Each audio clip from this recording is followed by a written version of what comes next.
Sur Instagram, tu as des influenceuses et tu as des profiteuses. Influenceuses ou profiteuses, aujourd'hui tu sauras dans quel groupe tu es. Salut, je m'appelle Jenny, bienvenue sur ma chaîne YouTube destinée aux solopreneurs, que tu sois coach, consultant ou créateur de contenu.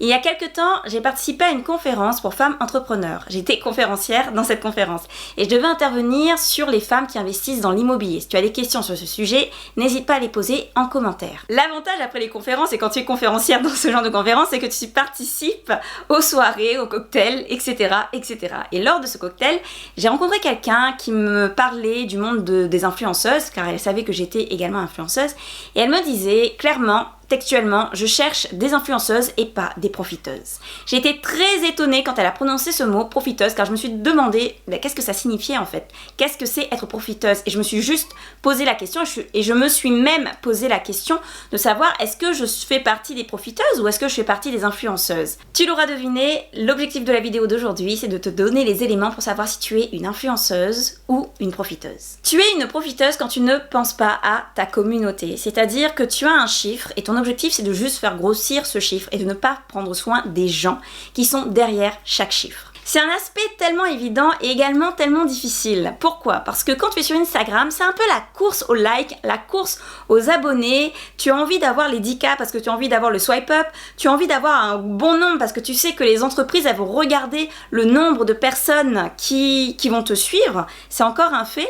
Alors que normalement, il faut regarder le nombre effectivement de personnes qui te suivent, mais également comment ces personnes interagissent avec toi. Prendre soin de sa communauté. Qu'est-ce que c'est prendre soin de sa communauté? C'est déjà demander leur avis quand il y a un sujet qui te tient à cœur. Quand tu as une décision à prendre, tu sais que ta communauté, elle va être dans la bienveillance la plus totale en te donnant son avis. Et au-delà de la bienveillance, quand tu commences à demander l'avis de ta communauté et à comprendre ou à vouloir savoir qu'est-ce qu'ils veulent, c'est comme si tu les intégrais dans ta vie, c'est comme si tu les intégrais, c'est même pas comme si, c'est que tu les intègres dans ta vie, tu les intègres dans ton aventure Instagram.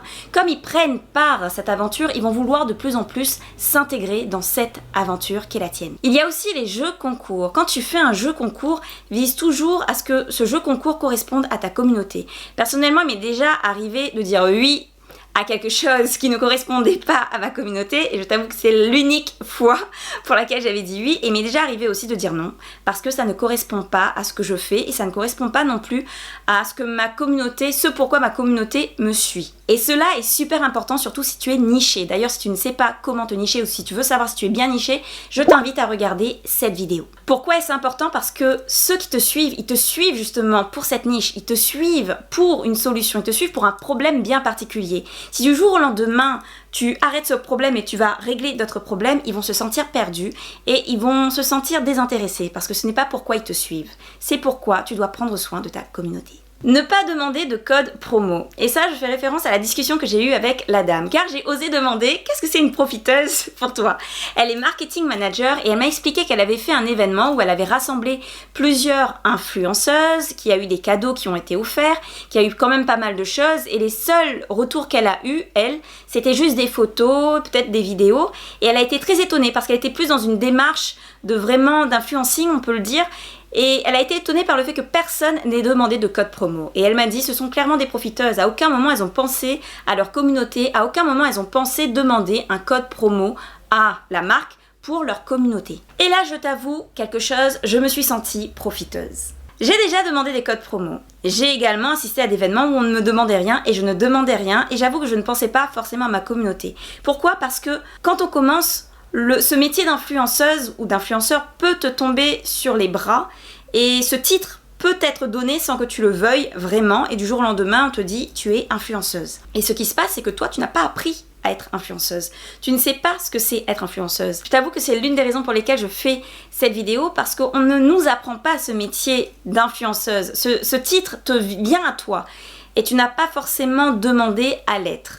Alors le mot influencer peut être fort pour certaines personnes. Personnellement, je le vois juste comme un titre, comme une personne qui peut-être a une certaine influence sur les réseaux sociaux, peut-être peut guider. Je préfère le terme guide des personnes dans une certaine niche ou guide un groupe de personnes dans une certaine voie.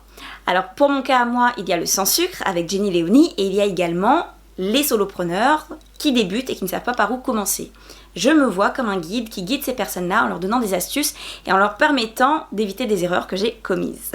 Et si tu désires avoir plus d'astuces sur Instagram, je t'invite également à télécharger ce freebie, il est complètement gratuit.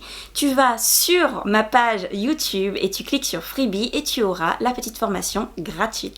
Et pour la petite histoire, après m'être sentie clairement dans la case profiteuse pour ce point-là, j'ai rappelé des marques pour leur demander des codes promo. Certaines ont dit oui, certaines ont dit non. Ce n'est pas grave. Toutefois, en sortant de là, en sortant de cette expérience, parce que même après, j'ai eu une nouvelle collaboration et j'ai osé demander un code promo ou un cadeau pour ma communauté. Suite à cette expérience-là, je me sens aujourd'hui influenceuse. Ne pas penser gagnant-gagnant. C'est quoi ne pas penser gagnant-gagnant ou encore win-win comme on dit en anglais? L'entreprise, quand elle vient, une entreprise ou une marque ou autre chose, quand une personne en tout cas fait la démarche de venir vers toi pour pouvoir collaborer avec toi, elle doit également trouver son avantage. Elle doit également trouver quelque chose à gagner. Donc toi, dans ton rôle, tu vas penser à toi, bien évidemment, parce que tu as quand même des avantages, tu vas penser à ta communauté. Toutefois, tu ne dois pas oublier de penser à l'entreprise qui est en face de toi. Pourquoi? Parce que si la collaboration se passe bien, sache-le, tu vas gagner en autorité, non seulement auprès des entreprises, parce que le bouche à oreille, ça va très vite, et également auprès de ta communauté. Effectivement, en fonction de la personne avec qui tu collabores, de l'entreprise avec laquelle tu collabores, et ça on va le voir dans un instant, tu vas pouvoir montrer à ta communauté que tu collabores avec des entreprises qui ont peut-être une éthique ou qui sont dans la même démarche que toi. Et si une entreprise qui est dans le même domaine que toi collabore avec toi, les gens vont se dire, ta communauté va se dire « Ah, elle est experte dans ce domaine » et c'est ce qui va te donner de l'autorité. Personnellement, sans avoir des mille et des cents sur Instagram, Jenny Business Tips, j'avoue que je l'ai ouvert bien après être intervenue en tant que businesswoman. Mon autorité se fait sur le fait qu'on me demande de faire des conférences sur les femmes entrepreneurs, qu'on me demande de donner des conseils également sur Instagram, le fait que j'ai également des personnes que je coach en tant que solopreneur qui veulent se lancer, qui ne savent pas par où commencer, avec lesquelles je vais travailler sur la réalisation de leur formation, sur la mise en place de leur business en ligne. Et le fait de le faire et le fait qu'il y ait un bouche à oreille et le fait également que les gens te demandent plutôt d'intervenir dans ce domaine fait que tu auras de l'autorité dans ces domaines. Maintenant, si je parle du côté Jenny Léonie, où là je suis la guide culinaire du sans sucre, aujourd'hui on me contacte pour le sans sucre. On me demande des recettes saines, on me demande de réaliser des recettes qui permettraient aux gens de mieux manger et qui me donnent également de l'autorité et une autre visibilité. D'où l'intérêt également d'être niché. J'insiste, si tu n'as pas vu cette vidéo, vas-y.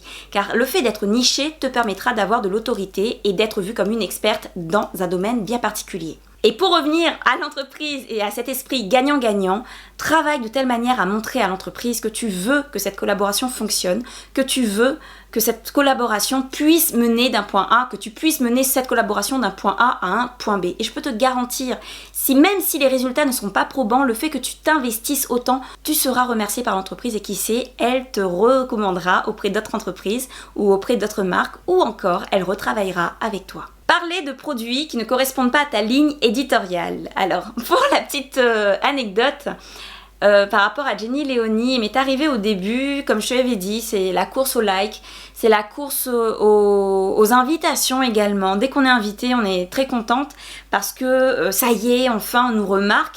Et personnellement, j'ai été invitée par une marque de boissons sucrées. J'ai accepté parce que je me disais pourquoi tout le monde est invité et pourquoi pas moi. J'y suis allée et je t'avoue, même si la soirée s'est très bien passée, que j'ai rencontré des gens merveilleux, j'ai regretté. Pourquoi? Parce qu'il fallait que je communique sur une boisson qui ne correspondait pas du tout à ma ligne éditoriale qui était le sans sucre. Je me suis sentie très gênée, je ne savais pas sous quel axe prendre ou informer mes abonnés ou plutôt les gens qui me suivent. Et j'ai décidé de jouer la carte de l'honnêteté en leur disant, ben voilà, j'ai accepté la soirée parce que je voulais venir à cette soirée, donc je vais vous communiquer sur une boisson sucrée. Et ma petite astuce était de leur dire, bah, je vais vous dire la boisson la moins sucrée, celle que je vous conseillerais, que vous pouvez conseiller à quelqu'un. Pas pour vous, à quelqu'un. J'ai décidé en sortant de cette soirée que c'était la première et la dernière fois que j'ai assisté à une soirée où il n'y avait pas de sujet, on va dire, qui était en accord ou qui était en vibration avec le mien. Et franchement, je te conseille définitivement d'aller vers des soirées, vers des entreprises, vers des sujets qui correspondent à ton sujet. Si ce n'est pas le cas, ne regarde pas les étoiles, ne regarde pas tout ce qui est doré, on va dire. Reste là où tu es, ne t'inquiète pas, ta communauté, elle t'en remerciera. Le dernier point, pensez qu'au like. J'avoue que j'avais hésité à donner ce point parce que c'est tellement générique, c'est tellement banal de dire arrêtez de penser au like, arrêtez de penser au like. Et en même temps, les gens qui te disent ça, ils sont à plus de 1000 ou à plus de 2000 likes. Il n'empêche que j'en ai fait l'expérience dernièrement, c'est pourquoi j'en parle. C'est que j'ai été très accro aux likes, c'est-à-dire à me lever, à regarder tout le temps les likes, à me poser la question mais pourquoi on m'aime pas, et à associer ces likes, parce qu'on dit quand même like c'est aimer, à de l'amour. Alors qu'il y a beaucoup de monde qui peuvent plutôt voir tes posts, et il y a beaucoup de monde qui vont être intéressés par ce que tu fais sans forcément liker. Bon, ça c'est le premier point. Le deuxième point, c'est que psychologiquement, si tu t'accroches au like, je peux t'assurer que tu vas être en mode dépression. Pourquoi ? Parce que tu vas te comparer forcément aux autres. Tu vas te lever et tu vas voir que tu as moins de likes que les autres. Parce que tu es dans l'attente. Et quand on a une attente, on est forcément déçu parce qu'on n'atteint pas ce que on voudrait atteindre. Va sur ces réseaux-là, que ce soit Instagram, Facebook, TikTok ou ailleurs, et ne t'accroche pas au like. Regarde juste ou plutôt accroche-toi juste, et même au-delà de s'accrocher, vise juste à donner de la valeur, à te positionner comme une experte sur un domaine bien particulier.